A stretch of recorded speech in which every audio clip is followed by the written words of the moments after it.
Semchen tamche deva dan deve jodan den para juruji. Dunga dan dunga egi jodan de vare juruji. Dunga me pe deva dan pa dan me da vare juruji. Nirin chadan nidan da ve tanyom chen pola ne para juruji. Semchen tamche deva dan deve jodan den para juruji. Dunga dan dunga iki judan da war juruji. Dunga me pe de va dan pa da me da war juruji. Nirin chada ni dan da ve tanyom chen pola ne par juruji. May all beings have happiness and the causes of happiness. May all beings be free from suffering and from creating those causes of suffering. May all beings never be separated from the bliss and joy of the true nature of mind. May all beings be equanimous, free from the extremes of attachment and aversion. Semche namki sampadang lo ye jeta jeta wa jechung tumon tepa yi sheki korlo koltu. So we request the Buddhas to turn the wheel of the Dharma for the benefit of all sentient beings.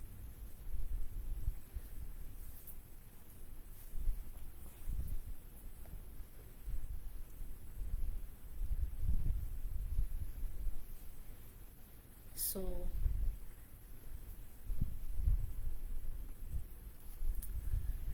now I will introduce to you the 7 factors of enlightenment. So what are they? Who knows? Yes, very good. Very good.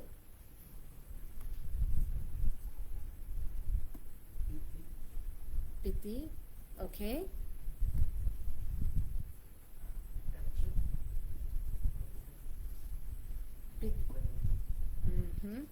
So actually, yes. So you got well, the third one is the energy.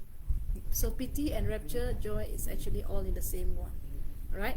So virya. So the first is mindfulness, right? And the second is investigation, dhamma vichaya. The third is energy, virya. The fourth is joy, piti. The fifth is tranquility. Yeah, so in Pali we call it passaddhi. The sixth is concentration, and the seventh is equanimity, upekha. Very good. So okay. So I think those in the YouTube are having some issues. It is okay. So it's the internet is not very good. So what can we do? Yeah. So today we will concentrate on. So the thing is just that my YouTube, when the connection is unstable, it will take forever to come back, if at all, if it ever comes back, yeah. So there's nothing much that I can do about that. Right.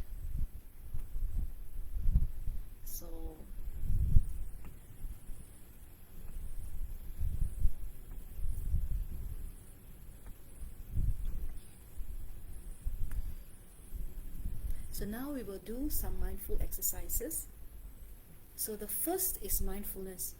So who can tell me what mindfulness means?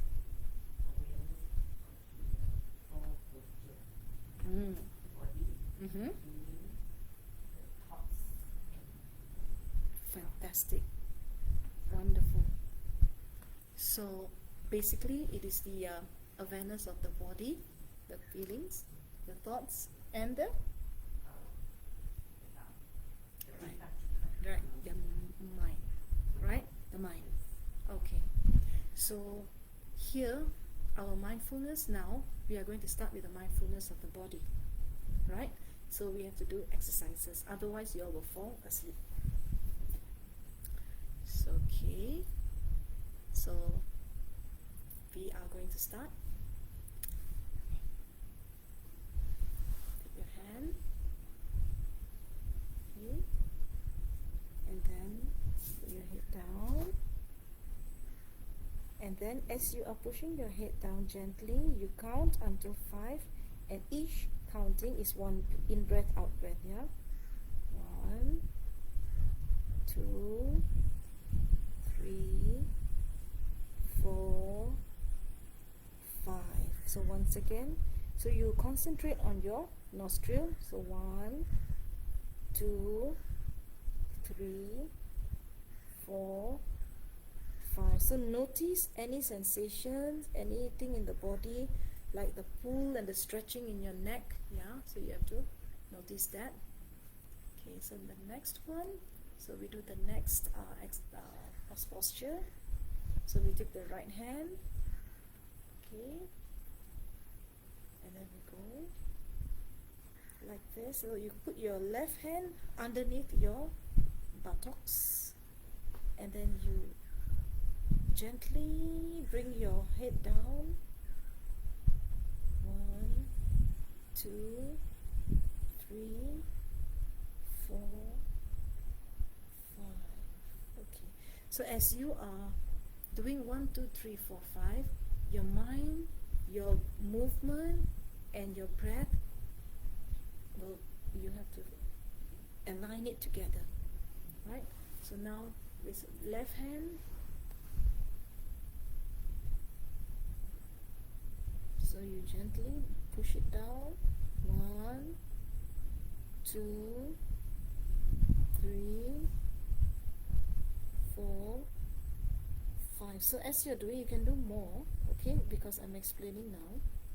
So each time you say 1, so which means that is 1 is 1 in breath, out breath is considered 1. 2 is the second in breath, out breath, and then 3, 4, 5, so on, so forth, right?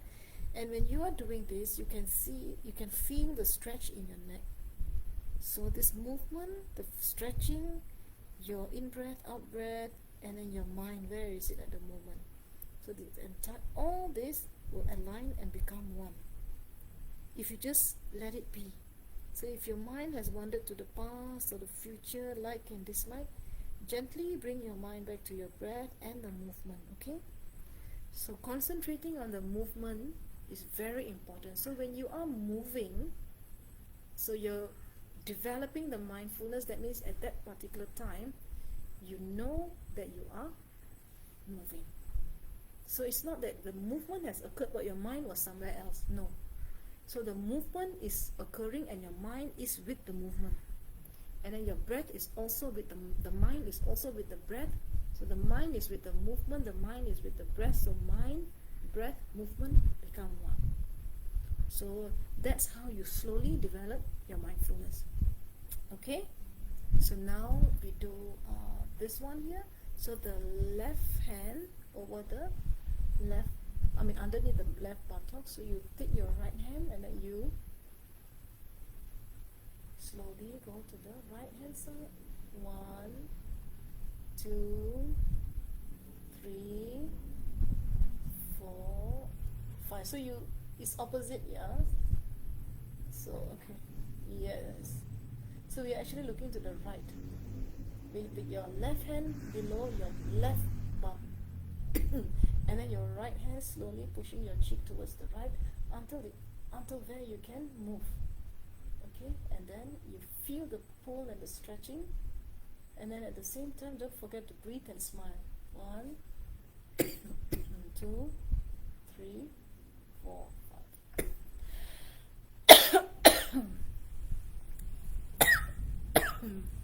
Okay. Next one.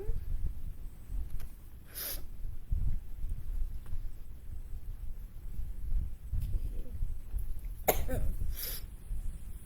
Sorry. So the same thing. Right hand. Sorry, the left hand. Sorry, wrong number.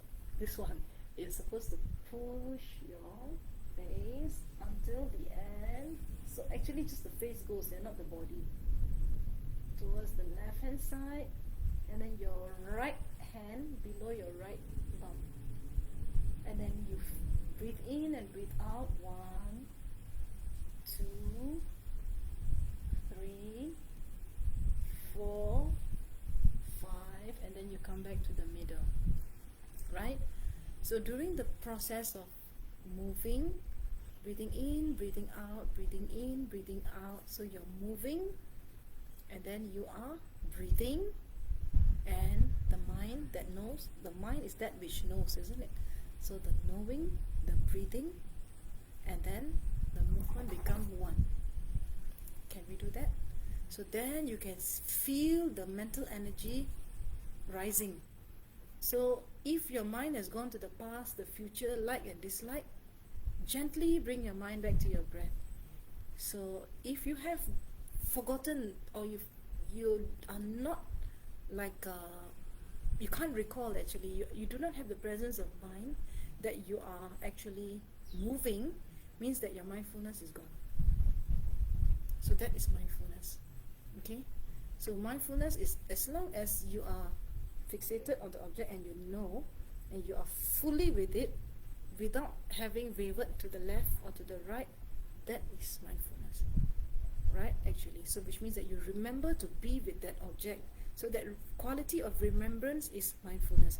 Once you don't remember, which means that you have no mindfulness, right? So now let's try. For we have a few other asanas.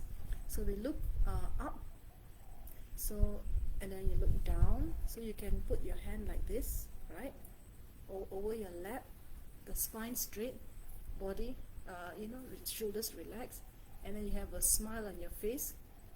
When you're up, down, and then you're breathing. Yeah, don't forget to breathe.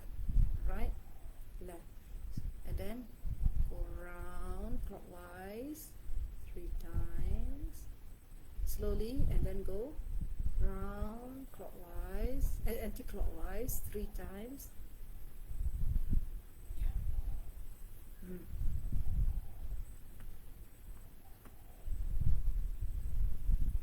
Nice. So now you can repeat. Up, down, right, left, clockwise. And when you are moving, you're concentrating on the moving, right? You're scared after you do something wrong. Don't forget your breath also. So you've got many things to do. So how to do? The mind going one side, the body going one side, the breath all gone. So difficult, isn't it? So that's why this is developing training in mindfulness. Yeah. So up, one more time, down, right, left, clockwise,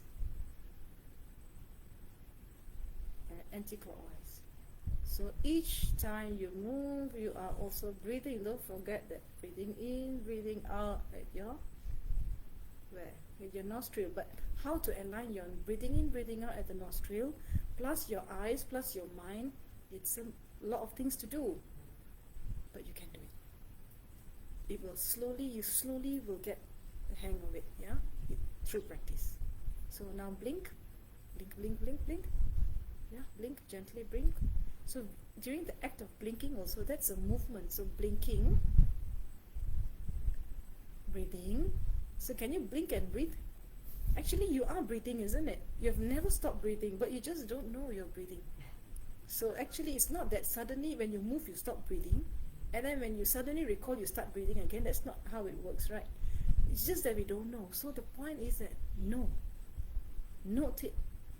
So if you forget to note it, that means you lost your mindfulness. So anything that that comes under the realm of forgetfulness is not mindfulness already.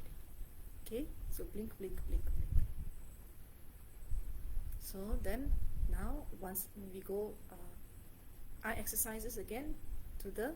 So now let me test whether your directions are, you're good in directions or not.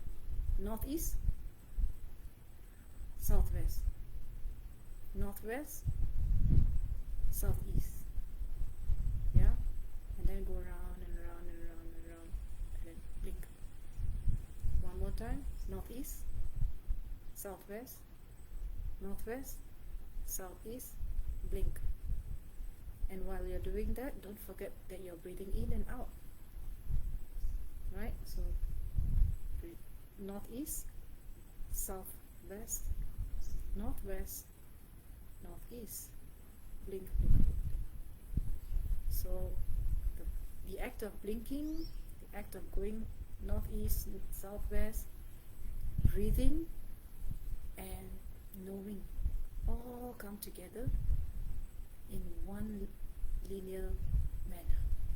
All become one, like water mixing with milk, water with water, like that. All become one. There is no separation. Okay, so now the next one, we will do this. So your right hand, take your right hand. So the act of actually taking it itself, you already know that your hand is being lifted, and you already know that your hand is touching, right? So when I talk about movement, I mean the movement from the very beginning, that your mind sends the signal to the hand that it is going to move, and it's moving. Where is it going? You know. It's not like you are in automatic mode. You are fully present. In the present moment, you are doing this, and then you count 5 times. In, out, 1 time. In, out, 2. In, out, 3. In, out, 4. In and out, 5. And then at the same time, note also whether there is any strain on the hand, whether there's any pull or stretching. And then at the same time, note also whether you're actually sitting on the cushion or floating and levitating in the air. Who knows, yeah? Your level of meditation. So whether your feet are touching the ground, your buttocks is on the cushion. Ground yourself in the present moment. Feel your body. Where is it? Left hand touching right hand is outstretched, and then your buttocks is on the cushion. So all these things ground you, and when you ground, there's a sense of well-being, that you actually are in the present moment, and everything slowly becomes one. Your mind, your breath, the movement, everything becomes one, and the mind just opens up and becomes so clear, because you're not in the past, not in the future, no like, no dislike, right? Okay. So gently bring your hands down. That also you have to know. The hands coming down also you have to note, right? And then the next one, you put your left hand up, and then when you put your left hand up, then your mind must also know that the right hand is coming. It's coming, slowly coming, touching, and then so then you start to breathe in and breathe out. 1, 2, 3, 4, 5. So you're resting your mind in the breath and resting your mind in the movement. So you're grounding your mind in the fact that you know your bum is touching the meditation cushion, your hand is touching your hand, and then so you are really like in the present moment. So liberating. Can you feel? Right? Yeah. So then again, when you are freeing your hands from that position, also note where it goes back to. So every moment to moment noting is called mindfulness. Okay, now opposite. So now you just observe. Even the act of observing me is also mindfulness from your side. So you see now, and at the same time you follow me. So when you follow, you see, you look at your mind. Your mind is watching your hand. At the same time, it's giving directions to the hand. And at the same time, your mind, when it's watching me, it's giving directions to the other hand to touch. So you note. Moment to moment noting, got no time to go to the past, future. No time for likes and dislikes. You are fully in the present moment because you must note. That's mindfulness. 1, 2, 3, 4, 5. So now you let go also. Go back to the original place. Also you note. Yeah. So your body, your mind becomes slow but sharp. Your movements become slower but very clear, your mind.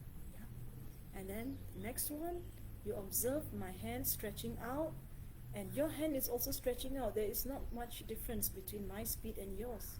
Very soon you're following me, and then you see how my hand comes out.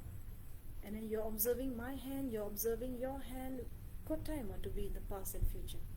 1, 2, 3, 4, smile. So don't forget this beautiful smile and this breathing in, breathing out, breathing in, breathing out. So, and then you also note that your bum is on the cushion. You note that your feet are on the ground. You can feel the stretch, isn't it? You can feel the spine. Yeah? Then you also can feel the smile. And you can hear the sound of the words that brings you back to your true self. And then come back. So the act of noting and bringing everything into the present moment, everything, noting has grounded us. How does your mind feel at the moment? Softer, lighter, slower, clearer, freer, right? So that is how we have to do the we walk to the car, we talk to our friends, we do our work. I'm not asking you to become zombies, slow like sloth. But when you are very adept, you can increase the speed, but at the same time your mindfulness will always be there. Right? Okay, so now we do another exercise. So best way to teach mindfulness is through exercises. So this one, and at the same time we get to wriggle our old bones also at the same time. So don't forget the in and out breath. Yeah? So the breath is the fundamental one. One, and with each breath you will go one round. 2, 3. So mind should be on the breath first and foremost, and the movement, 2 in 1. How? Go figure. 4, 5. So now opposite. 1, 2, 3, 4, 5. Wonderful. So the next one.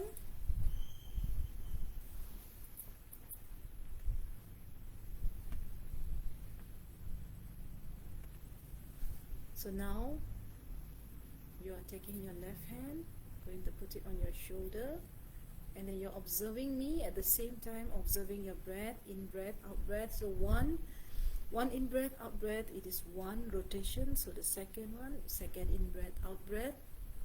And then the third one, third in breath, out breath. And then on top of that, got smile on the face. Wow, how can you manage so many things? And then the fourth one, fourth in breath, out breath. And then the fifth one, the fifth in breath, out breath. You feel so good because, and on top of that, you note the stretching. And then now go backwards. So nice. The stretching is so good. It's like wow. So then everything, yeah. So if you're fully noting your bodily movements, your breath, right? Do you have time to go into the past or the future?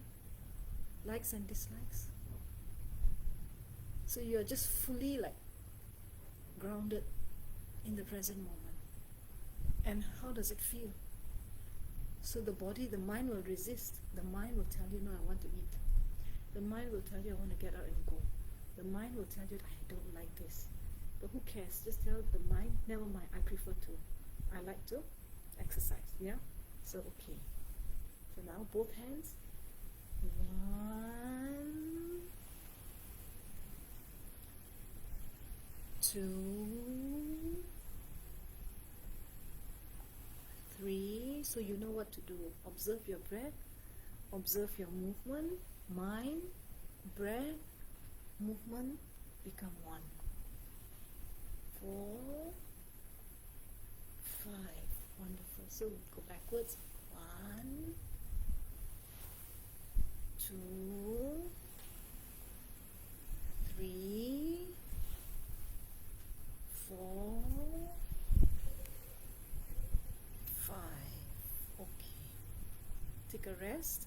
So when you take a rest, you can do like this.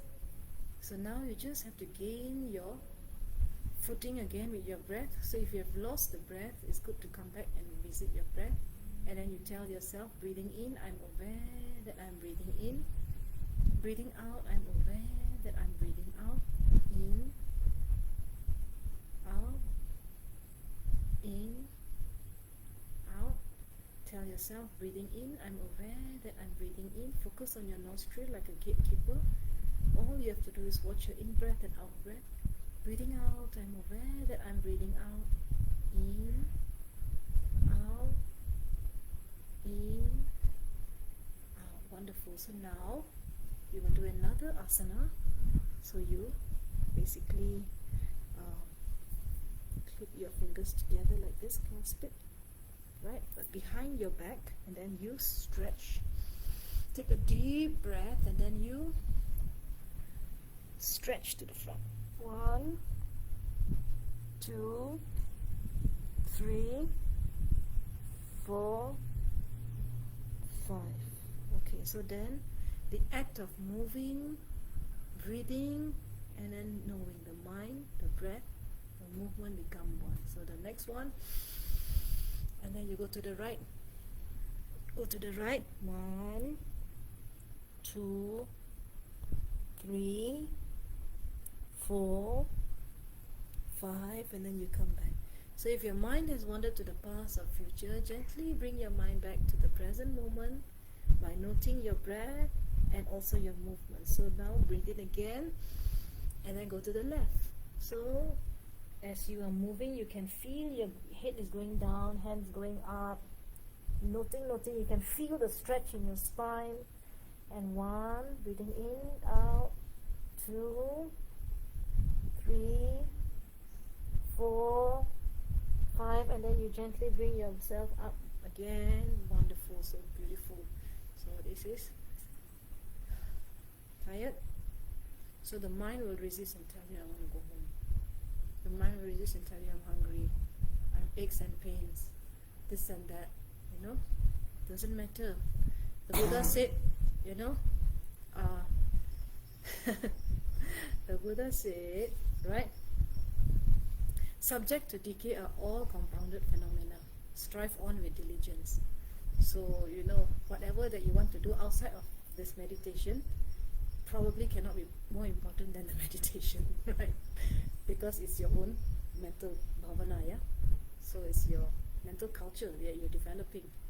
So on the very fact that you are trying to look at that ignorance and trying to uproot it, the cause of this disharmony, this imbalance in your mind, that ego, the ignorance knows. And ignorance will do all it takes. Ignorance manifests as Mara to take you away from mental cultivation, right? So be very, be very wise as to all this sleep, pain, all these things, the resistance and all is very normal. So don't succumb to all the temptations of manifested by your own Mara in your own mind, right? So now next one. So if you have fallen asleep, so better wake up, because after they say that those who fall asleep during meditation after reborn as pigs, Yes, that's what our teachers tell us, yeah. So, and then breathe in. I don't know whether it's true or not, but I don't want to take any chances. Yeah. Okay. So then next one, in, and put a smile on your face, yeah, and then out. So breathe in again, in, and then breathe out. So where was your mind? Check, yeah. So third time, breathe in, mind must be at your breath, and then out, breath and movement, and then breathe in again, breath conjoined with movement, so your mind is there, and then breathe out, your mind, breath and movement slowly become. Alright, so now we are going to do facial, free one. So so we are all masters of our own faces, right? So we go and show other people our faces, then we can do our own facial from time to time. Okay, so like this. So we go to this third eye here, right? From this, so you just gently slide and go to the temple and rotate 3 times. And all the while do it mindfully. Mindfully means note that you're doing what you're doing moment to moment. Moment to moment, note what you are doing. Note what you are thinking. Note where your mind goes. Note any emotions, any sensations, moment to moment. Okay? So slide it, but don't hurt your skin, just very gently, right? And then the next one is at your eyebrows, go up, okay, 3 times, and then on your eyes, put a smile on your face, and then breathe in, breathe out, and also note the movement under the eyes, and then breathe in, breathe out 3 times, and then the face, breathe in, breathe out. Yeah, so breathe in, breathe out, so under the nostril, okay, and then over your mouth. So all this done very gently, and every movement, every rotation, you are in the present moment, so you know, yeah. So your breath, your movement, your mind are all one. Okay, so that's it for the facial part. So now we are going to pull our ears. 1, 2, 3, 4.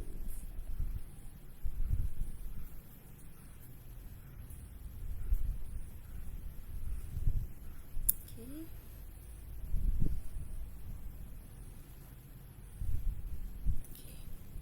And then behind our ears we have this point here, yeah, this a pressure point, and this is where you have a lot of headaches. I think maybe some of you might be having some problem with the heat, or maybe just having headache, stress. So you just can press that, yeah, let it flow. Usually when we have migraines, we tend to press this point, right? Pull it. And then we slide our, yeah.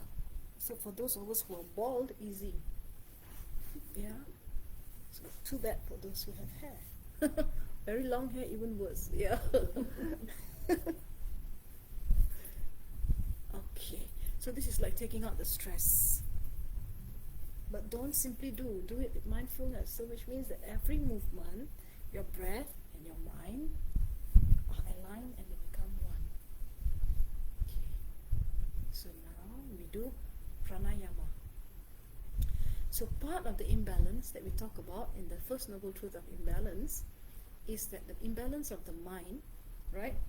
Imbalance, that means we are all the time grasping at things that we like, pushing things that we don't like, past and present, future and all, never being in the present moment. So being in the present moment is actually the way out of this imbalance too. So there's another way of understanding imbalance is when our life force energy is imbalanced. So we call it pran in Sanskrit. In Chinese we call it chi. It's very important. So wherever there is a blockage, we become sick. Not only physically, but we become sick mentally also. But the irony is that from the Buddhist point of view, it is from the mind that actually manifests the sickness in the body, not the other way around.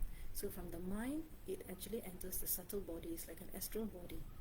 And then from the subtle body, then finally it manifests as sickness in the physical body, right? So the solution for those of us who are very strong and very, dedicated meditators, the solution first and foremost has to be in the mind. Alongside that, we also have the physical solution, the healing, because sometimes when it's manifests in the body, it's very difficult to get rid of it, so we need to have body healing. So in a way, one of those techniques also is for us to do pranayama. So pranayama means, pran means life force energy, yama means control. So we are controlling our life force energy, right? How to do it is through basically controlling the winds in our body. So the imbalance that we are talking about when we get angry and all is actually because of wind. So when we have stomach problem or anything like that, all because of wind. Cannot defecate also because of wind, headaches because of wind, a lot of things, the bad mood, good mood, all these things is all because of the imbalances, the winds in our body, right? So, and then when you have aches and pains also, when you massage suddenly, the katak also is actually an angin only deposited there, right? Correct? And then sometimes you drink all the gas come out, feel good, right? So that one also is angin. So basically the angin can cause a lot of havoc in the body, the wind. So if you don't know how to take care of the wind of our body, then our minds will become very swayed by the winds, because our consciousness is actually riding on the wind, right? So we see that the consciousness is actually riding on the horse, and the horse is actually the wind.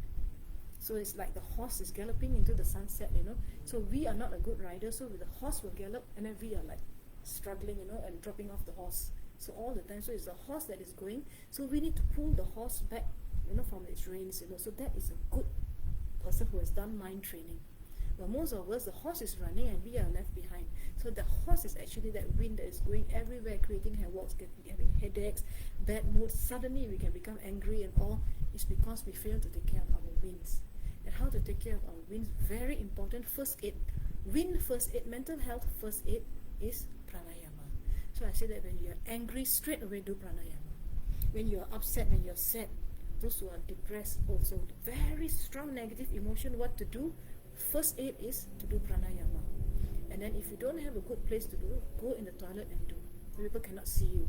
Or if you, before you scream and shout at somebody, if there's a toilet, go to the toilet, sit down and do pranayama. If don't have, we just go somewhere at the corner of your house, wherever it is, sit down and do pranayama. In your car also, just that is called a circuit breaker, yeah.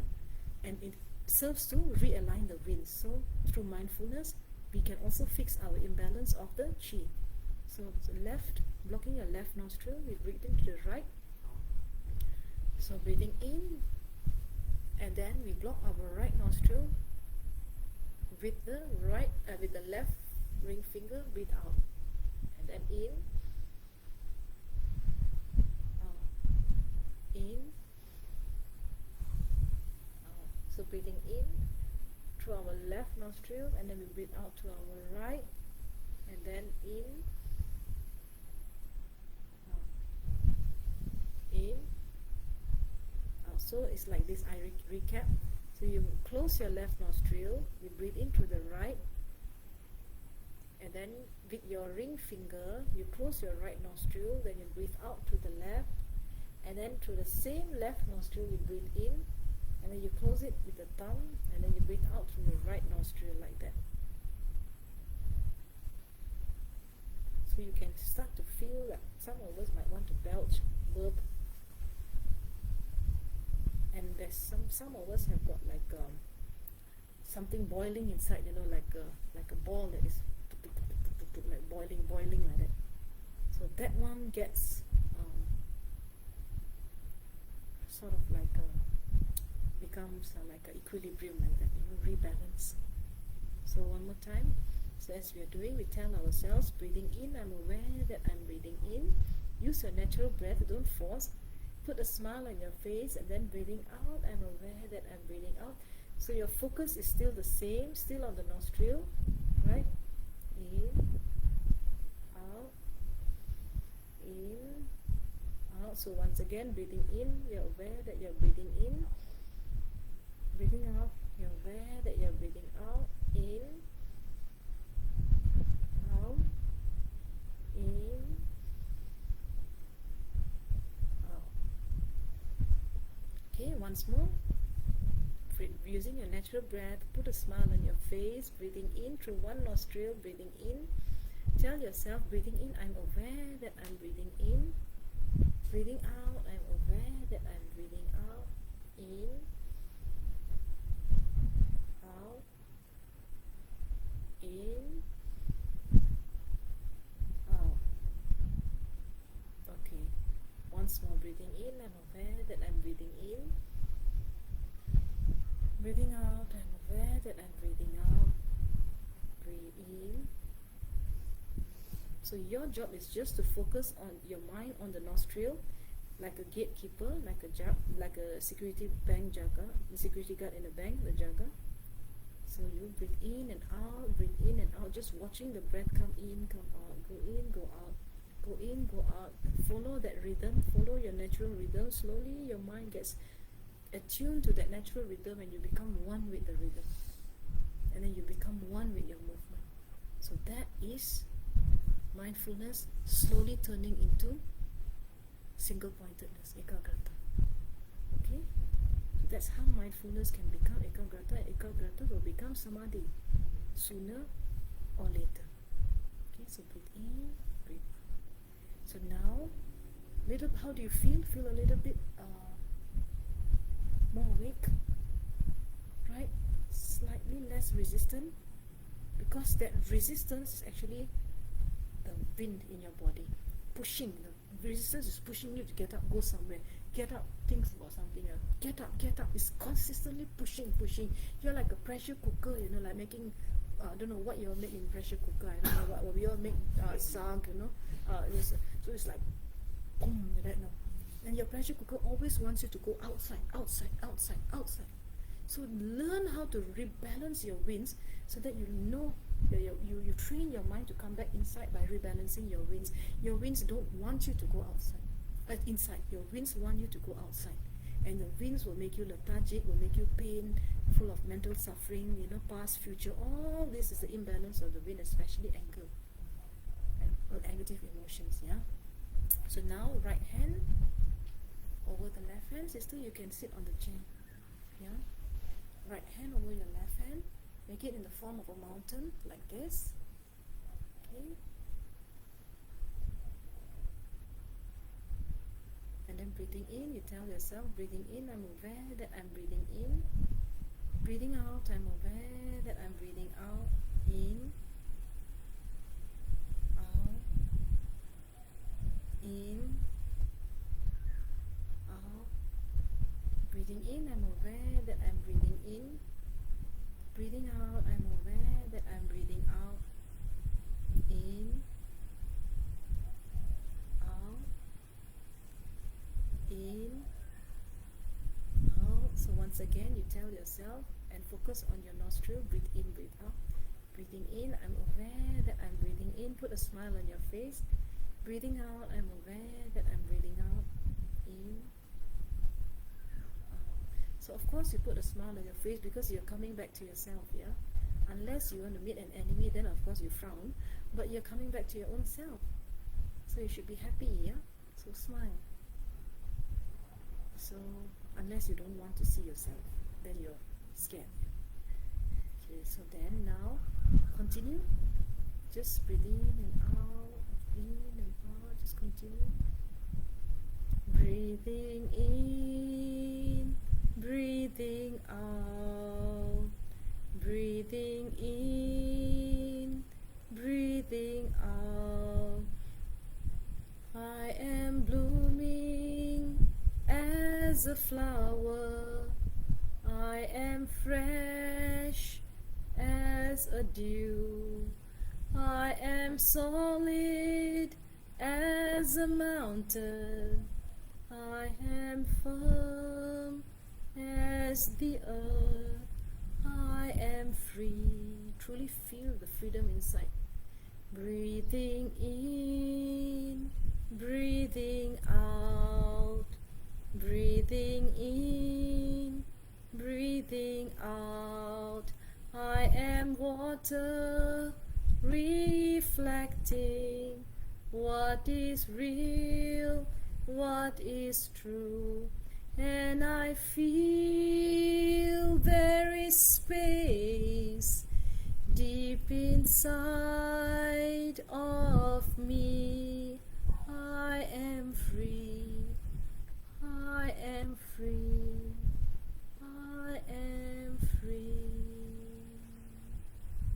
Okay, so that is the second pranayama. The third pranayama is the breath of fire. So you breathe in, gather as much air as possible, and then you release it by rationing your breath 10 times, and then you push from your diaphragm and never from the chest. Okay, so right hand over your left hand, the two thumbs together, put a smile on your face. Breathe in. If you don't know, observe me, and then I'll push up through my stomach. Okay, so once again you breathe in, fill your entire cavity, inner cavity with air, and then you breathe out from your diaphragm 10 times. Okay, so one more time. Breathe in, beautiful, and then breathe out 10 times.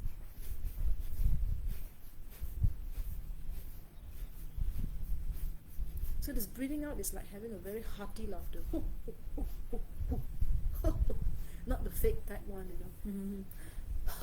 like that. So when you breathe out, when you laugh loud from your heart, it's a it's a hearty laugh, but it's a very good one. Very, it feels so good, Because it puas, like that kind of, yeah. So this is to expunge all the residual negative chi that you have, negative, this is negative air, so stale air we call it, right? So to reclaim your life force energy. So by now, if you are mindful, if you are noting, you can start to see changes in your mind and your body already, right? You can start to feel, right? And then final one, right hand over your left hand, breathe in, and then you expunge it with one heave. Okay, the next one, and then the third one. Very good. So this is the preparatory thing. So every morning, actually this all can be done within 10 minutes. If you care to sit down, face the beautiful sunlight, or you cannot too much glare, sit down somewhere comfortable, in the balcony and do this. Mindful movements, and then the aim is to align your mind, your breath and your body so that they become one, right? So now I will explain to you. So just now that was the first one. That was just the first of the 7, right? So we already understood, right? So in order to do, now I'll just do a bit theoretically, that you could actually also scan your body, yeah, with your hand also. So wherever there is pain, or they can scan like tingling sensation, the temperature, right? From the top to the bottom, you can scan, yeah, how does it feel?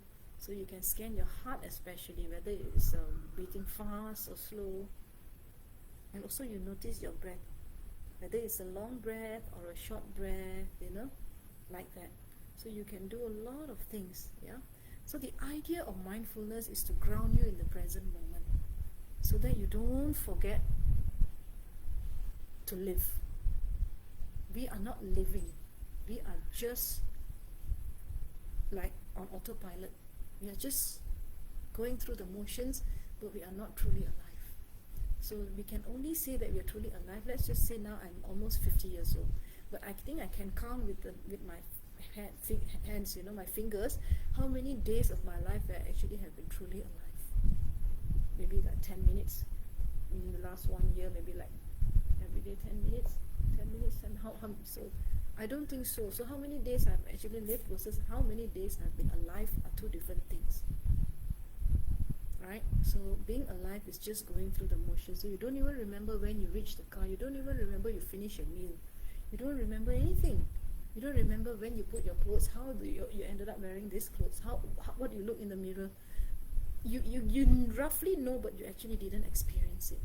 It was not a direct experience until and unless something becomes a direct experience, like the mindful movements just now. It became a direct experience for you. At that time only you can gain your direct experience is actually your full awareness of that thing happening in the present moment, and from there you get sampajana, which means that you get the knowledge, the what they call that, sampajana, the awareness will become your jhana, which is your jnana, which is your the knowledge will arise. So panya udapati, which means that wisdom arising comes only when from mindfulness translate to awareness, sampajana, and then sampajana is actually directly knowing.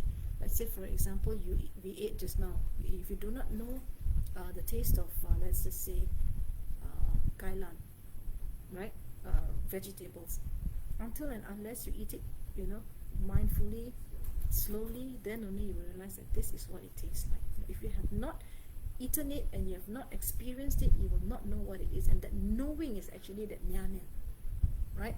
That knowing, that means that knowledge that you get, that one is actually arising from direct experience. So some people eat no taste, but how come you meditate then it tastes better? Because you have gone from mindfulness into sampajana, which is your awareness, and then after that you get your jnana, which is your wisdom. Sorry, which is your knowing. And then after that you get the panya, the highest one, which is the wisdom. So it is a clear progression. And everything will happen. The only deep experiential learning will happen only when you're in the present moment. So that's why the Buddha said, without mindfulness, nobody can become enlightened. Without mindfulness, you cannot become Arahant, cannot become Buddha, no realizations of the path, nothing. Mindfulness is the key. How many of us practice? Right? So we have to note present moment experiences. So many of us want to do many other things. We want to do prostration, we want to do this chanting of the mala. So we want to meditate on all these wonderful Buddhas, we want to do so many things, Dharma activities, so many activities. By all means do it, but do it with mindfulness. So the mindfulness is the first in the 7 factors of enlightenment. So that is the ground of our practice. So if we do not understand what mindfulness is, how can we practice mindfulness? And if we do not practice mindfulness, how can we gain a deeper awareness, right? How can we actually develop our awareness? And if we do not develop our awareness, which means that that awareness of the present moment, whatever happens, knowledge, everything, experience, direct experience comes from that present moment, then you can never get any realizations. So it is very important. So it is the foundation of everything, right? So you could contemplate your body parts, you could contemplate your changing mental states, etc. So which is second now we are going to do the Dhamma Vichaya, which is to investigate. So what are we going to investigate? So now let's look at, so you can investigate your body parts, your nose, your eyes, so inside there you have what, so inside there you have got your skeleton lah, and then your skeleton you've got all these different organs, your tissues, your sinews, your bone marrow, etc., all these capillaries, veins, everything. So you actually investigate, and you also investigate your changing mental states.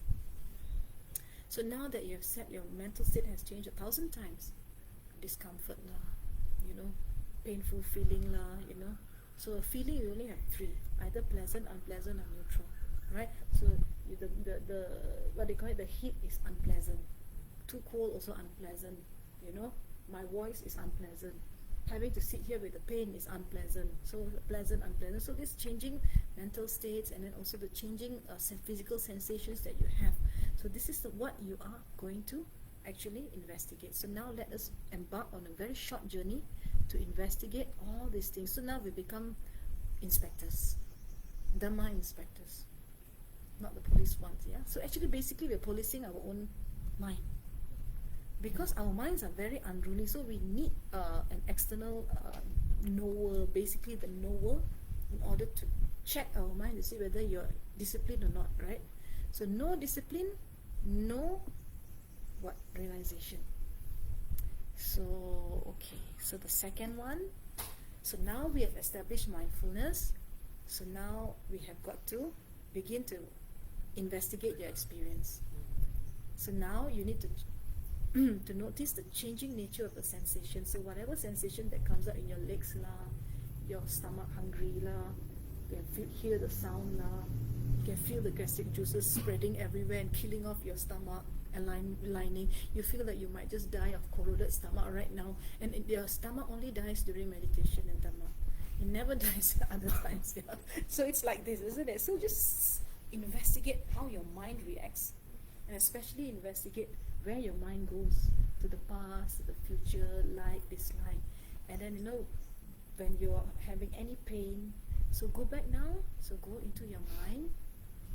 So you start again, right hand over your left hand, the 2 thumbs join together, put a smile on your face, your back straight, your shoulders relaxed, and then you tell yourself, breathing in, I'm aware that I'm breathing in, breathing out, I'm aware that I'm breathing out, in, out, in, out. So now once again we try to bring mindfulness into the fold, because remember that it's progression. So the 7 factors of enlightenment, if you don't do the first one, you can't go to the second one. So it's progressive. So no, I did mindfulness yesterday lah. So now straight away I go to Dhamma Vichaya. Cannot like that. You got to, each time you sit, the 7 must come together, right? Okay. So now just close your eyes. So with this established mindfulness, that means you know you're breathing in, you're aware, you're breathing out, right? So you begin to investigate your experience. So notice the changing nature of sensations, any thoughts that arise, any emotions. So you explore with curious attention. Your job is not to follow, don't control, don't suppress, don't latch onto it, don't identify with it. Just like you're watching the TV of your mind, you step back like you're on a nice big sofa watching the TV of your mind, but you're not the actor, you're just the viewer. You are the one that knows. So now just watch all these wonderful dramas taking place, in this small little hall in your vast sky like mind.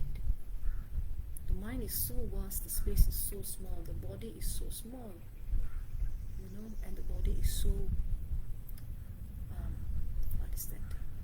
encapsulated, so it's like a prison for the mind. So where the body is, you have pain, you have discomfort,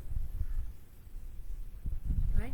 Where there is body, there is the eye, ear, nose, tongue, and then also the sensation, right? So you have that. So your mind will start going to the birds. Your mind will start going here and there. Will start latching onto good sound, good smell, good touch, good taste. Everything will come, good memory, everything. So now just be aware as to where your mind goes and what physical sensations, emotions arise. So if you don't know if you don't investigate, then you will never know what's in your mind. So go back to the laboratory of your mind and then check what's going on in your mind. And your mind can reveal a lot of funny things, very nice mind you have. Isn't it? Very beautiful experience. Some have a very difficult experience, whatever they experience, non-judgmental awareness. So we just do not get involved in the experience, just experience.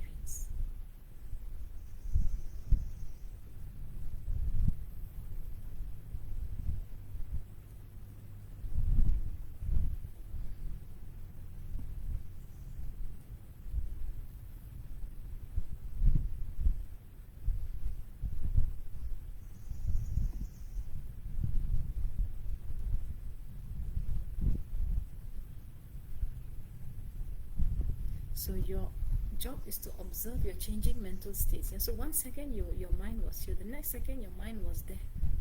So when you lose your mindfulness, gently bring your mind back to your breath. But you must know, what on earth was that thought? I'm not asking you to shut down your mind. Your thoughts come, they must come, because that's the nature, that the thoughts will arise. If you don't have thoughts, you're not a human being. So you will have thoughts. Our job is not to control them or to suppress them.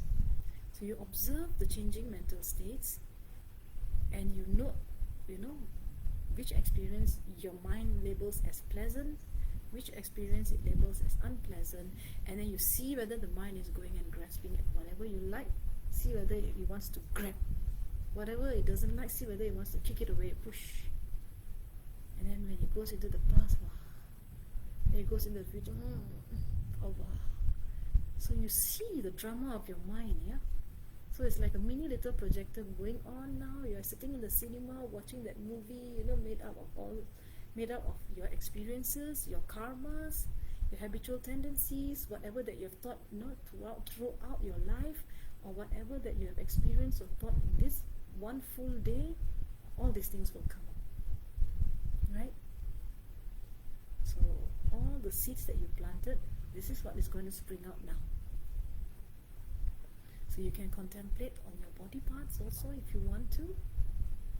Or more interesting than that is to see every second something or other will happen in your mind. One thought came up. suddenly pain comes. Suddenly the sensation comes. Suddenly the negative emotion comes. What is all this? Our minds got no control. We have no control over our own minds. It's just coming, springing up from here, there, everywhere. So it's like your bathroom has it has sprung a leak. You go and put your foot on top of the leak in one part of the bathroom, then suddenly another part of the bathroom, another leak will come out. Poof. Then you go and try to stop the leak in the other part of the bathroom, the third part will come out. So wherever you try to observe, the more and more will come out. If you try to control your thoughts, more thoughts will come out. Don't control, don't suppress. Yeah, just let it be. Don't get involved. Just observe, and then you will see the fun in the mind. And without noticing this mind, you will not understand. You will not know yourself. No matter how pleasant, unpleasant it is, don't judge yourself. Non-judgmental awareness. And if your mind, of course, when your mind wanders, don't latch on to the thought. Gently bring your mind back to the breath. Gently bring your mind back to the breath. The breath is the main object of meditation.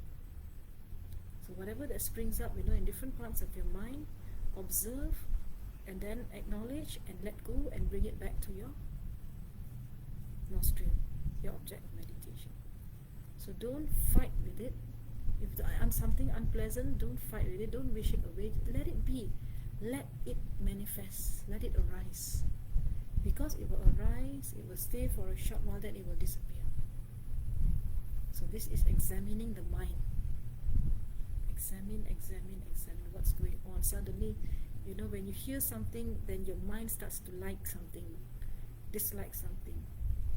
Just by sitting here itself, the body is doing nothing, and yet you can have so many pleasant, unpleasant experiences. And remember that whatever that you're experiencing actually is a manifestation of all the karmas and habits and all. And if you really, really check into it, they actually do not have any self-identity. They are all of the nature of emptiness. So let it arise, and let it arise from emptiness, and let it and release it back into emptiness. That's it. And negative emotion also, it will come, it will become very, very high. Like as if like at that particular time can commit suicide. There's nothing worse than that anymore. And then suddenly it starts to like balance, starts to become neutralized, and suddenly it will disappear. So all those negative emotions, what was that even all about? So by doing this examination, you get to see the three characteristics, the tilakkhana of impermanence.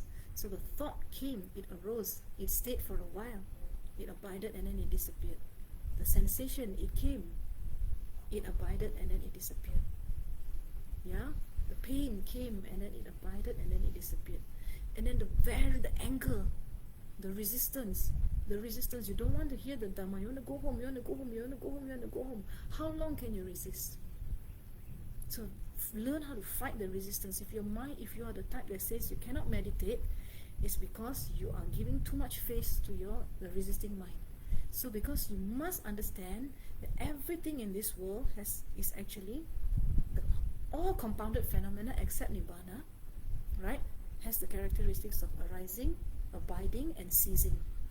So your resistance, you start to give up when things are starting to arise. Then you don't notice that when they start to arise, whether it is anger, hatred, any negative emotion, pain, headaches, sensations, they are starting to arise. Yes, but they cannot go infinitely until like forever. There will come a time that it will slowly curve off. It will become what, like stagnant, and then it will disappear. So that gives you hope that you are not the angry person. You are just a person with anger. You're not the bad person. You're just a person with a few, little bit of not so good habits. Because all these things are impermanent. Everything in this world, you just listen to the thunder just now. The thunder came very loud, it arose. It stayed for a short while, then it disappeared. The wind arose, stayed for a short while, then disappeared. The daylight comes, it arises, stays, and then after that it disappears. The moonlight comes, arises, stays, and then disappears. Everything in this world, the plants, the soil, everything, every living being, we are born, we stay for a while, and then we disappear, we die.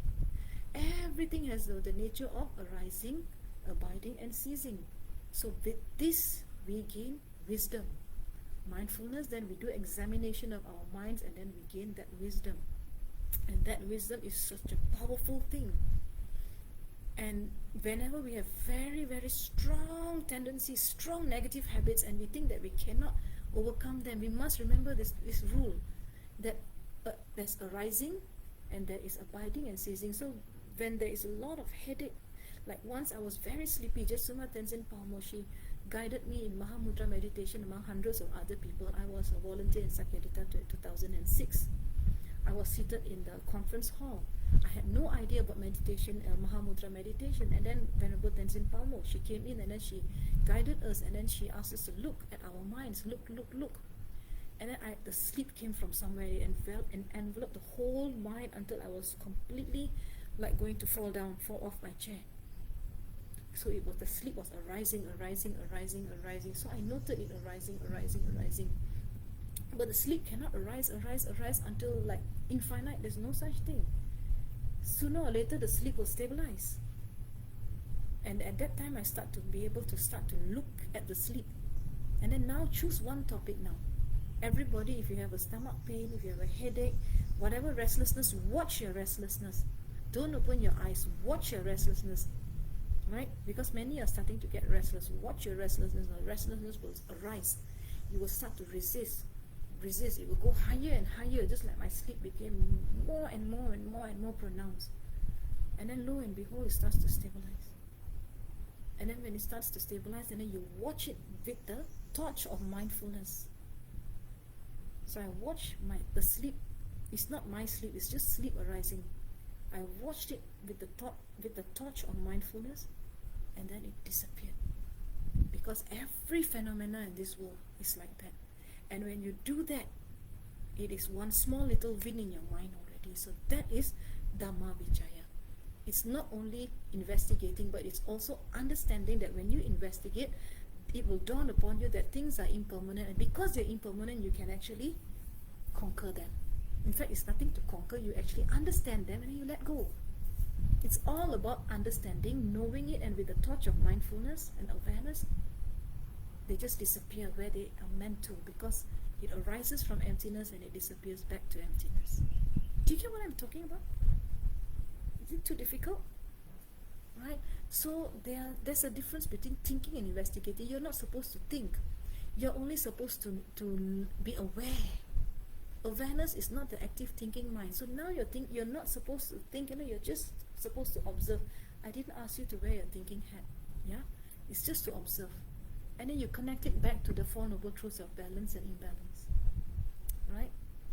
And this second Dhamma Vicaya, the second factor, is the forerunner for Vipassana meditation. Okay? So if you don't know this, then you don't know how to do Vipassana.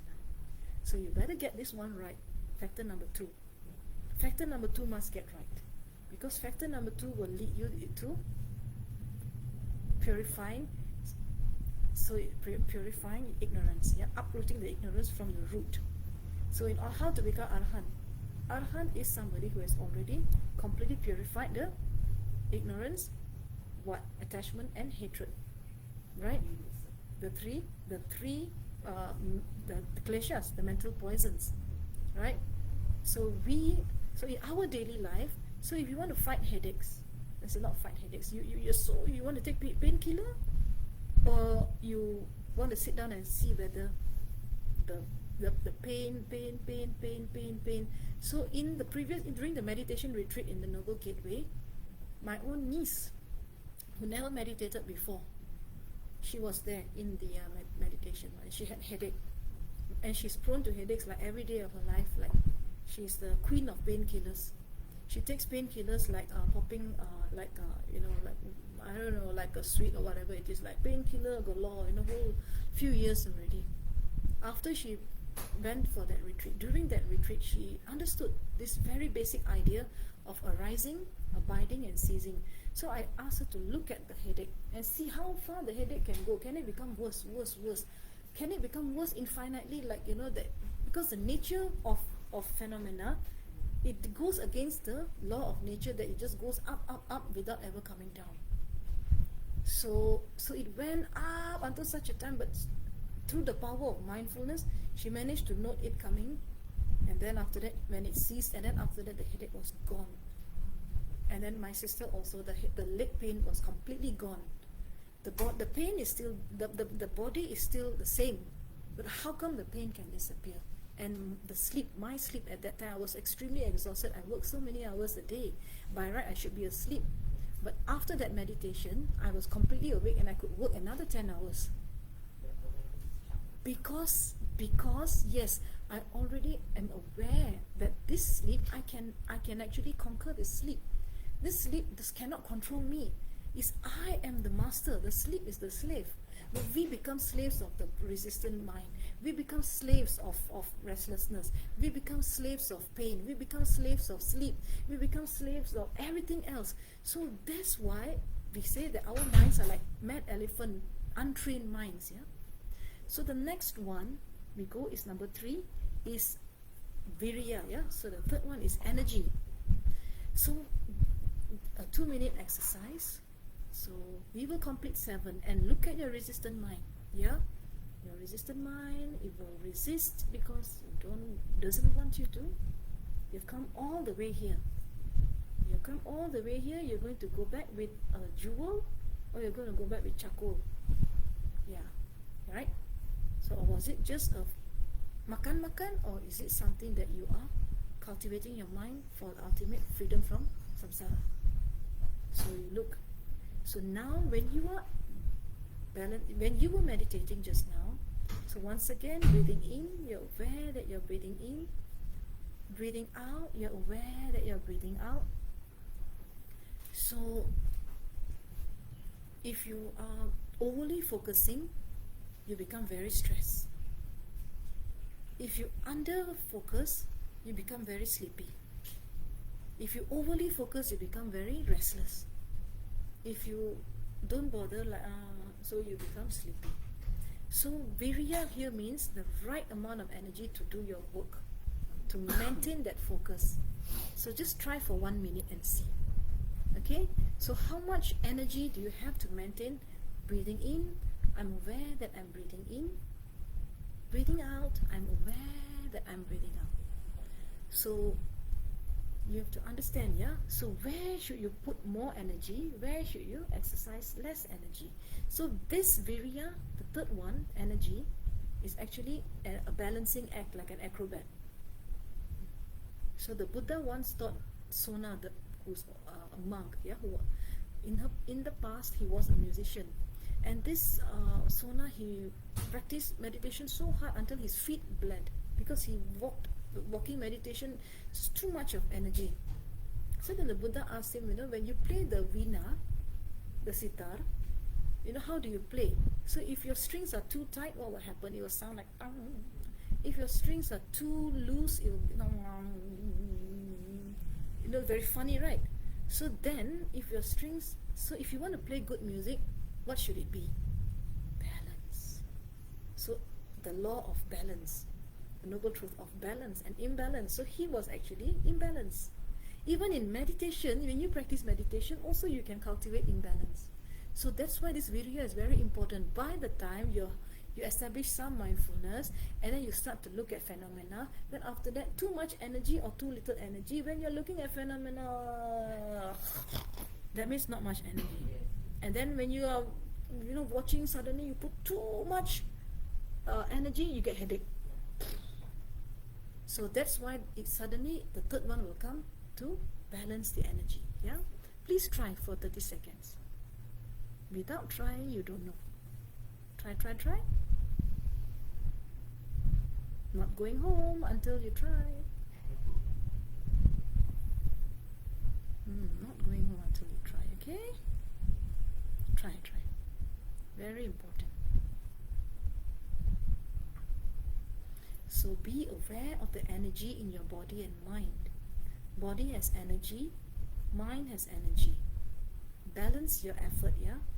So you notice, if you're moving too much, then you have too much energy, right? So balance your effort. So not too tense, not too relaxed. So notice how the balanced energy supports your practice. So if you are too restless, also cannot practice. Too slothful, too little energy, also can't practice. So this virya is an exercise in skillful balancing of your energies. And that brings us to the fourth point now. Continue to be in meditation. Tell your main object of meditation is breathing in and breathing out. So now it is joy, yeah? So basically it is the joy. When we meditate, you start to feel joyful. You, instead of becoming joyful, many people start becoming more morose. I see meditators look very upset. Throughout the 10-day meditation retreat, like the face becomes so depressed that somebody died. But actually nobody died during the meditation, right? And then very angry, the face. Very grumpy. No joy. So then one of the factors of enlightenment is missing. Which one? It is that joy. So if you are meditating rightly, right, your mindfulness develop into the investigation. You balance your energies. Once your energies are balanced, you become so in touch with yourself. You start to have a sense of well-being, happiness, joy. So that is what it is. So now try. You're breathing in. You're aware that you're breathing in. So if you are starting to become miserable, something is not right. Somewhere lah. So that means you start to become miserable, means you're either having this expectation that why I haven't become Arahant, or why I haven't developed the first jhana, second, third, fourth, why I'm still struggling, you know. So no expectation, and then, you know, don't worry about, no judging, just relax, chill. There's nowhere to go, nothing to do, just relax. So if you don't relax, you can't, you can't appreciate the beauty of that experience. Once you start to appreciate that, then joy will develop. So allow any feelings of joy or pleasure in your practice to arise naturally. So don't say, I don't have joy. Come on, joy, joy. Where you went? Huh? How come? So joy is not something to be forced. It's something that comes naturally. So now, how do you know you have joy? So you notice any lightness, happiness, or contentment, you know. So don't grasp at anything. Oh, got joy means, yes, I have the 7 factors, 4th one. Nothing. Just note and let go. Because the moment you start to grasp at it, it will disappear. Right? So you just relax.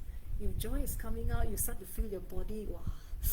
All the tingling sensation is coming. Feel very nice, very blissful. Then you know that it is arising beautifully. Okay, try. It's very important to try. So in order to cultivate joy, you could actually also practice loving kindness. So then the joy will develop also. So if you feel that you're a grumpy meditator, it's good to do loving kindness meditation. Or you could start to do appreciation practice. Like, I'm incredibly grateful to the Buddha, the Dharma and Sangha, grateful to my teacher, grateful to all living beings, grateful to my parents. I appreciate this opportunity. I could have been born in a worse place, but I appreciate this good health that I have, you know, whatever that I have, and joy will immediately come. Gratitude reflection, yeah. So it's very important. So now the next one, tranquility. We call it passaddhi. So after some time, when you have the right ingredients, when you cook, if one ingredient missing, it doesn't taste right. So if joy is missing, you will not get tranquility. Everybody wants, why you all meditate? I ask people, why meditate? Oh, because we want peace, inner peace. And then you want inner peace, but your face is like that during meditation. So it's like, because last time, many years ago, when I used to attend meditation retreats with my fellow Dharma brothers and sisters, everybody was in a bad mood. I felt no joy in that meditation at all, so much suffering. Number one, the teacher told us, You must, by the end of these 10 days, everybody must reach Fort Jana. I got headache every day. And I think I'm the only one who did not even manage to sit for 2 minutes also. Everybody else was, I don't know, I just thought that their meditation was super powerful. And I thought that I was the most miserable one, but I think I was right. I was the worst one. But then I was comparing, and that's why I had no joy. Because I compare, I had no joy, I was discontent, so I cannot proceed to inner peace. I did not get any inner peace. All I got was flies, heat, and then also people staring at me and like as if like I was not mindful, like that. I don't know. I was playing with the dogs and I got all these stares, and I wasn't even talking, but I was just like, and then they say, after the retreat, people say, "You're not mindful because you play with the dog." I said, "But I was practicing loving kindness to develop joy." Nobody understood me. So but then too bad, yeah. So loving kindness and compassion to develop the joy is very important. So without the joy, you will not have tranquility. So it's that the joy and the bliss, let it come. It's not. So you see, the concept is very wrong in our Buddhist is that you cannot enjoy. The moment you start to enjoy the meditation, cannot, because we have to be cannot lah. So Buddhists must actually be lifeless, motionless, and completely out of touch with our emotions, like a robot zombie. If that is the case, sorry, inner peace will be like there, and you will be here. It will always be away from you. So now come back again. Touch your heart, okay? Touch your heart. Touch your heart and tell yourself, breathing in, I'm aware that I'm breathing in. Breathing out, I'm aware that I'm breathing out. And tell yourself, may my heart be peaceful and free. And put a smile on your face. That's why I'm telling you all the time, put a smile on your face. Now you know. Why? Because if you don't have joy, no inner peace. So, breathing out, I'm aware that I'm breathing out. May my heart be peaceful and free. May my mind be happy, and truly feel your mind opening up, being happy. May my body be healthy, so you feel this beautiful warmth, your whole body becoming healthy, sending healing. And may I be well and happy. And I send to the person whom you don't like also lah. Yeah? So, may your heart be peaceful and free. Everybody is doing their best here in this world. So let us not judge people. May your mind be happy. May your body be healthy. May you be well and happy. And then you send to the whole world, everyone, everywhere, those who love you, those who don't love you, the whole world. The whole world, may all beings be well and happy, free from harm, free from danger, free from mental, physical suffering. May the world be free from suffering. Got some joy? Right? So remember, so next time be the joy in the meditation retreat. If everybody is miserable, you can be happy, because once you have joy, 100% you will progress to passaddhi, which is tranquility, right? So tranquility means deep relaxation. Where there is no joy, there is, we call it stress, tension. Where there is tension, there is no relaxation, and you cannot abide in your own, rest in your own nature. So you want to cultivate peace, first cultivate joy. So how to do that? So now just 30 seconds, close your eyes, because I'm very mindful of the time. And everybody wants to makan, hungry, angry. So okay, let the body and mind settle into deeper calm. Breathing in, tell yourself, breathing in, I'm aware that I'm breathing in. Breathing out, I'm aware that I'm breathing out. In, out, in, out. And put a smile on your face, so you be mindful of the breathing in and breathing out. Should your mind have wandered away to the 4 directions, 10 directions, bring your mind back to the breath, and then also be aware, note any bodily sensations, any thoughts that spring up. Just note, don't judge, don't control, don't suppress. Just relax, let things be, just be an observer, and then proceed to the 3rd one. The 3rd one is energy, so balance, yeah? So now just have enough energy to maintain your focus on your breath. Not too much, not too little. Your mind, your breath become one. Okay? And when that happens, then you will have what? You will have joy. So once your energy is balanced, then there's a fountain that opens, and that joy springs up, and that joy permeates your whole body, and it's okay. We are not indulging, in any kind of wrong bodily actions. Right? So beautiful. You can feel the rapture, the bliss. When your mind is fully concentrated, the natural consequence is the mind becomes so blissful. And once it becomes blissful, the fifth one, it becomes peaceful. So you have tranquility, passaddhi. Right? So notice how the body and mind become so quiet. And then just experience in the present moment the peace, yeah? So that is step number 5. And one builds up on the other. So now we go to step number 6.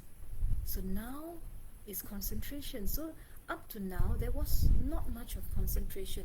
It was just a focus. So now you really, really concentrate, and it is called samadhi. So let your attention become steady and collected. And then you rest in this unified awareness. That means your mind, your breath, your body, everything become one. And then you just have to note the stability of the mind and keep your mind fixated on the breathing in. I'm aware that I'm breathing in. Breathing out, I'm aware that I'm breathing out. Remember, you already reached stage number 6. Yeah? So first you have the single pointed concentration, which means that your mind has stopped wandering into the 4 directions, past, future, like, dislike. And then you can fairly able to watch the mind breathing in, breathing out, breathing in, breathing out. So then when the mind is a little bit single pointedly concentrated, then you start developing joy, bliss, and then automatically there'll be inner peace, which is tranquility. And now continue that same energy, the balance, the virya, balance, maintain that balance, and then sooner or later you go into very deep concentration. So that is number 6, concentration. So number 6 is something that we cannot achieve immediately now. You continue to practice in your own time. And number 7, we have equanimity. Equanimity, upekkha, or in Sanskrit we call it upeksha. So develop a balanced, spacious awareness. So you neither push away nor cling, yeah? So you rest in this clear awareness, undisturbed presence. Okay? So it's beautiful, yeah?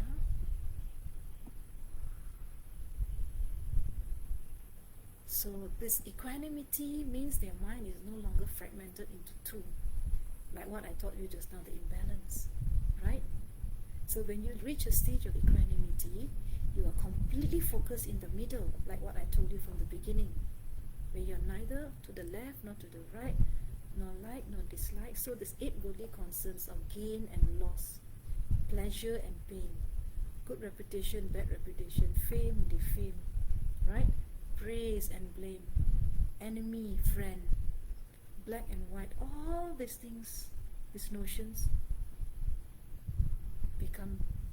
they go away from your mind.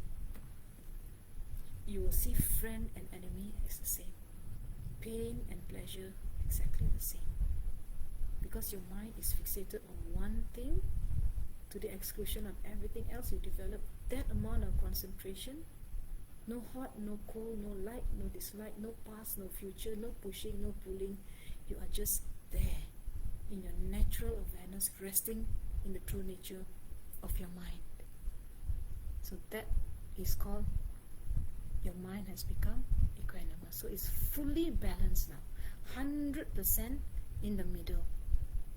So if somebody tells you, that this person is no good, that person no good, you just have love and kindness and loving kindness, acceptance for others. No more, this person no good, that person no good, I like this, I don't like that. All this gone.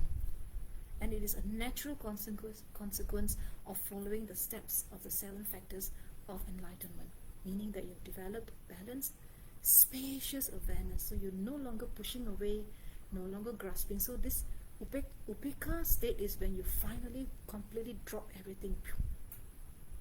the burdens. So you completely let go. And when you completely let go, naturally your mind will go back to the center. And when your mind grounds itself in the present moment, it goes back to the center. And when you are in the center, you become unshakable. No right, no left, no like, no dislike, no past, no future. You are just there. You just are. You're just being, no longer doing.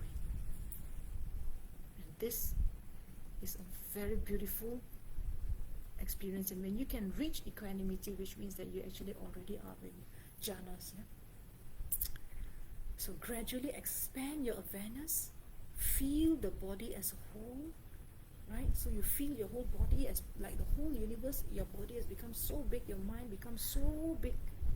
And then there's nobody who is enemy, nobody who is friend. No like, no dislike. It's just there.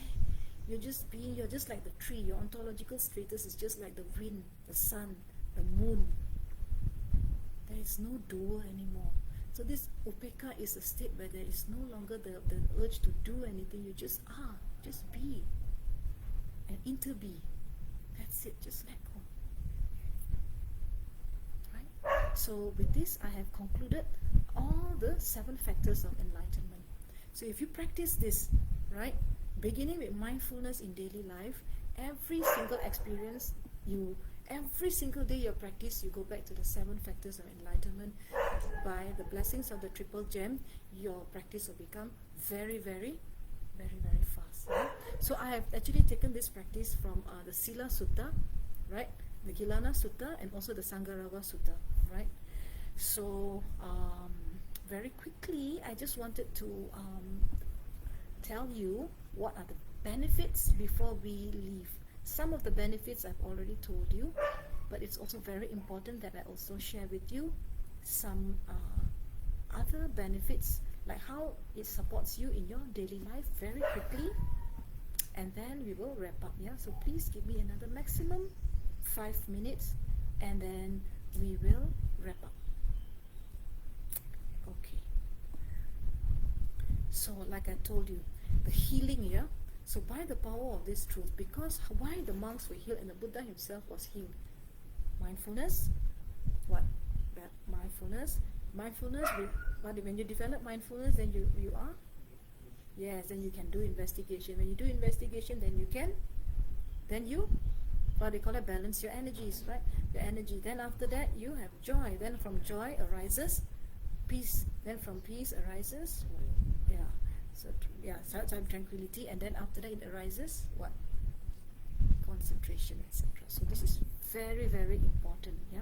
And from concentration it arises what? Equanimity. Right? So this, by the power of this, because this is the path to enlightenment. So obviously when you hear that, when you're very sick, you hear the truth that brings people out of the cycle of samsara.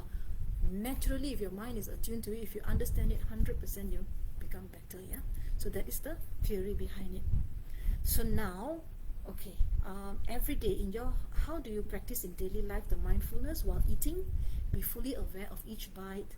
And then also, during your daily commute, you breathe in and breathe out. When you're driving, you know you're driving, right? So when you're talking to others, you listen more. We like to talk more. Most of us like to talk, never like to listen. So actually we must listen attentively without planning your response. Most of us already plan the response, so we are actually not really listening. Right? So we must listen. And then while washing dishes, while cleaning the floor, while doing your work, mindfulness is there. So without this mindfulness in daily life, impossible for you to go to investigation in the future. So when you are mindfulness in daily life, also you can investigate in daily life. If I go very fast in my car, this is right, you know. And if I chop the vegetables, I can cut my finger. It can turn really ugly. So this is direct experience and knowledge arising from direct experience. It's so simple. The Buddha's teaching is so scientific. That's all. Now you remain in the present moment, then the whole world of the whole phenomena, the whole secret of the universe will open up to you. Only if you care to look. And how to look is the Dhamma Vichaya. So observe your actions and your reactions to difficult situations. You get very angry and you have to question your habitual patterns, yeah? And then study also why your headaches arise, why the pain arises, when the stress arises, all these things. Examine your daily experience, moment to moment, what's going on in your own mind. So notice the cause and effect of your actions. I do this, this is what I will get. I do that, this is what I will get. So even away from your meditation question, in fact, the best investigation is done in your daily life, moment to moment. And then with your energy. So start each day with a clear intention. Yeah. So the energy is the motivation is very important. Take refuge itself is already re-energizing yourself. So maintain your regular meditation practice is also maintaining that momentum, is that energy. So stay committed to your ethical discipline, your 5 precepts, don't break it.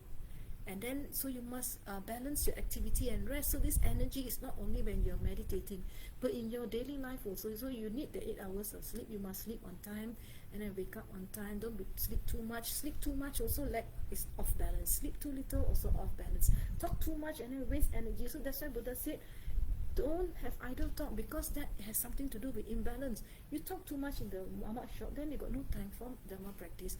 No energy left for any kind of Dhamma Vichaya anymore. Because I'm just too tired gossiping, yeah. My mouth is tired, my brain is tired, you know. Anyway, so you must balance activity and rest, and then apply consistent effort. Not today practice, today I wake up, I meditate, 10 days I don't meditate. So this energy is actually consistency, is also that viriya, yeah. And then the joy. Like I told you, Buddhists are very, sometimes, like in my opinion, I think we don't smile enough, don't laugh enough, don't enjoy life enough. We are very miserable when it comes to our practice, and we think that we should be miserable. But I say that shatter this misconception, because Buddhists are meant to be happy people. If we live in the present moment, how can you not be happy? You are happy regardless of what else is happening in your life. Moment to moment you can develop that joy. So how to develop that joy? So you look at the flower, you can smile. Look at the sky, you can relax, you know. So appreciate the bark of a dog. The dog comes and sayang you, you know. Appreciate all these beautiful things. Appreciate my sister, my wonderful sisters and all. The lack of appreciation from myself sometimes then makes me morose and demanding and entitled, yeah. Which is actually, then it becomes suffering for me. So if I learn how to appreciate my sisters, my dogs, my cats, my colleagues, my Dharma friends and all, less complaining, more understanding. So that is developing joy. And then practice gratitude daily in our daily life. For the small things that we have, for the eyes that we have, for what that we don't have. If we don't have hands, at least we have eyes. If we don't have eyes, at least we have hands. You know, if we don't, so many things, we can never say that we don't have everything. We have most of the things, only small things we don't have. And then have joy. So this mudita practice is also one of the ways to develop the joy in the 7 factors of enlightenment. And also, in a way, loving kindness and compassion also to develop that joy. So the mudita means when somebody has a fridge next door, you rejoice lah. Somebody bought Mercedes-Benz the next door here, so you rejoice. So if you don't rejoice, then you are miserable, then you are blocking your path to peace, which is the next one. So the peace, so find joy in serving others also. So where can the joy arise? The joy must arise when you are doing something for others. It will 100% arise. So when you, that's why in Mahayana Buddhism we say bodhicitta. Bodhicitta means the mind of enlightenment. We want to serve others, serve. Why? Others are more important than myself, because if I serve others, automatically the benefit will come back to me in the form of joy. If we don't do seva, we don't do service to other people, there will not be any joy. So that's why people who don't do service, they are actually very, in a way, the selfishness is a manifestation of not doing service, right? And then they block the path to peace because they have no joy. So, and then just small little things, you know, stepping on the grass, and then, you know, when you're walking, just really feel that you're walking. When you're sitting, you feel you're sitting. Being in the present moment, 100% being in the present moment directly gives you joy. Practice and see. Like now, you just have to observe your bum on the chair itself. You already are relaxed, and when you relax, you get joy. Number 6 is to develop peace. So you take short breathing breaks. So remember to do that pranayama. And then at home, in your home, try to have some peaceful places where you cannot kill each other and fight with each other. So that is your space, that is my space, this is her space, that is your space. So you've got peaceful spaces at home. And then just let go. If it's beyond your capability, so if there's something that you can do about it, do it. If not, just let go. There's nothing that you can do about it, and there's no point in worrying.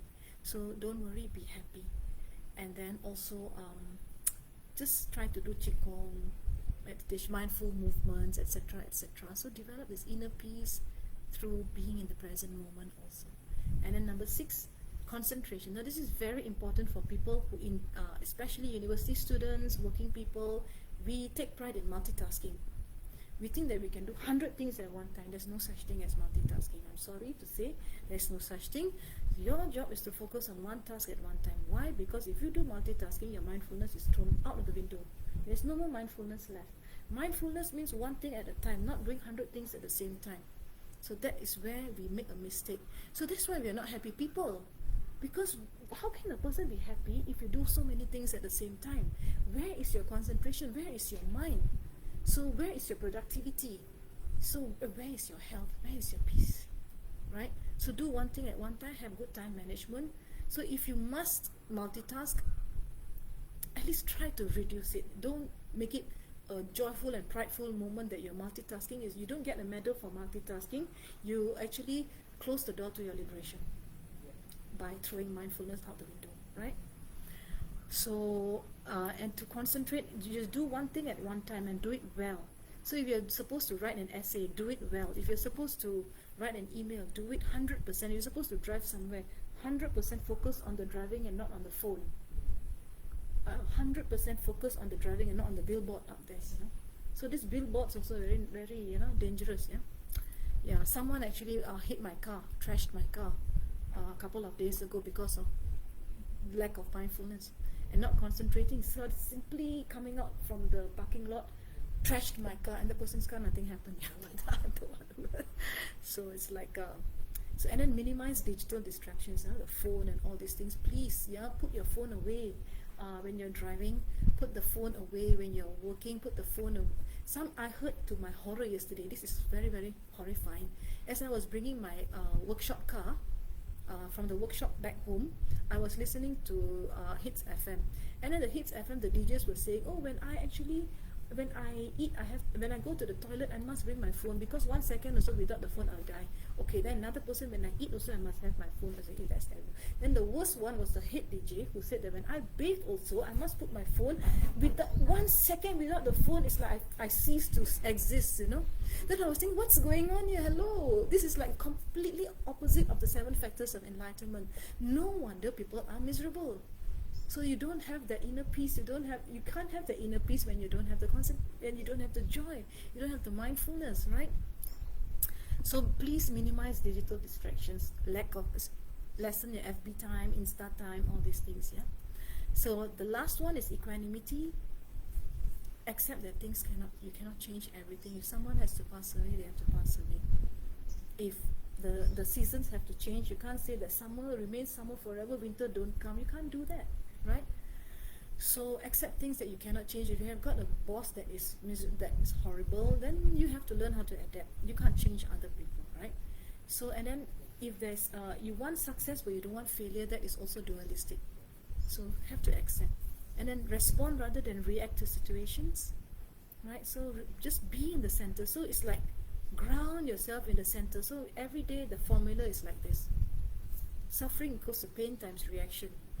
So you already have the pain. The boss is miserable. So many things are disturbing you, but you cannot control the pain, but you can control the reaction to the pain, so that you don't suffer. So the magnitude of suffering depends on the magnitude of your reaction. If your reaction is 0, your suffering is 0. Your reaction is 100-fold, your suffering is 100-fold. That is how it is. So it's very, very important that you understand this. So respond rather than react to situations. And then challenges sometimes may not be such a bad thing. It can actually be good opportunities for you to grow, right? And then whatever comes, let's say you get your promotion, you don't get your promotion. I didn't get my promotion. I'm so sad. It's true, I didn't get it. That was like 2 years ago. But then wise counsels, they say, practice non-attachment to outcomes. So if you don't get it, try harder the next time. So the last but not least, so in your daily life, how to develop mindfulness? You listen to the sound of the birds, Listen, listen, the sound of the bird brings me back to my true self. And then you listen to the azan just now. Listen, listen, the wonderful azan brings me back to my true self. Listen, whether the sounds, like for example, sometimes the sound barking of the dog sometimes may be a little bit too much. But then again, you could bring it onto the path. So you have no like or dislike. So you just say, listen, listen, the sound of the dog brings me back to my true self. You change the narrative. Rather than make it something unpleasant, you use it as a tool to develop your mindfulness. Right? So yeah. And then of course, yeah, so if there's a traffic light, it's a mindfulness for you to not to overspeed. Mindfulness for you to be, in the present moment. So a traffic light can be a bell of mindfulness. The azan can be a bell of mindfulness. There's so many things in life. That beautiful sound is a bell of mindfulness. So the things that annoy you the most, change the narrative and make it into a bell of mindfulness. Like somebody snore, for example. Husband snore, wife snore. So instead of getting angry, why don't you change the narrative and make that snore? Listen, listen, this wonderful snore brings me back to my true self. It can be done. It can be done. It has been done before. Right? And I definitely have done it. So I know, yeah. So sometimes, yeah. So yes, yeah. So you stay in a room full of meditators. Everybody knows what you're going to do. Yeah. You stick the pillow and block their face. How many people can you block? 20 people snoring there. So you just have to change the narrative. Accept it. So I think with this, I would like to thank you, and we will also do dedication. So we also have to have, I want to very quickly recite this Bojjhanga Parita for your long life, good health and happiness, and for you and all beings to be free from suffering. So this is a very precious sutta. So please let me offer this to you before you go back, and so that you can heal yourself and heal the world. Bojjhango sati sankato Dhammanam vichayo tatha viriyam piti pasadi Bojjhanga cha tatha pare Samadupek bojjhanga Satvete sabadasina Munina samadakata Bhavita bahuligata Samvatanti abhinyaya Nibbanaya cha bodhiya Etena satyavajena Sotite hotu sabada. I translate: the 7 factors of enlightenment: mindfulness, investigation of Dharma, energy, joy, tranquility, and the other factors, concentration and equanimity. These 7, well expounded by the all-seeing sage, when cultivated and developed frequently, lead to direct knowledge, to enlightenment and nibbana. By the power of this truth, may there always be well-being. So I dedicate this especially to, I promised Sister Vinita that her sister, I dedicate this teaching to Sukha Dhamma School, because I was unable to give a Dhamma talk last Sunday on Vesak Eve due to certain obstacles. But I promise that this teaching I will record, and I will get them to share it on their school website. And also I dedicate it to Sister Vinita's sister. Sister Vinita is the principal of Sukha Dhamma School in Cheras. Her sister fell during the float procession and hit her head badly and was hospitalized. And I promise that every day, we will share merits. So for all Dhamma brothers and sisters here, please share merits to Sister Rohini Serisena.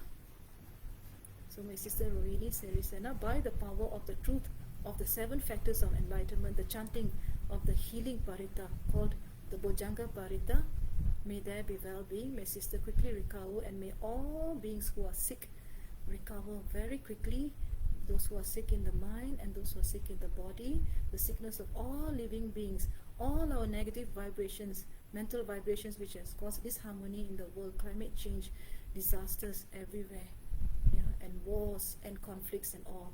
So may there be healing in the minds of all leaders who may all the leaders have mindfulness and be aware of the consequences of nuclear warfare.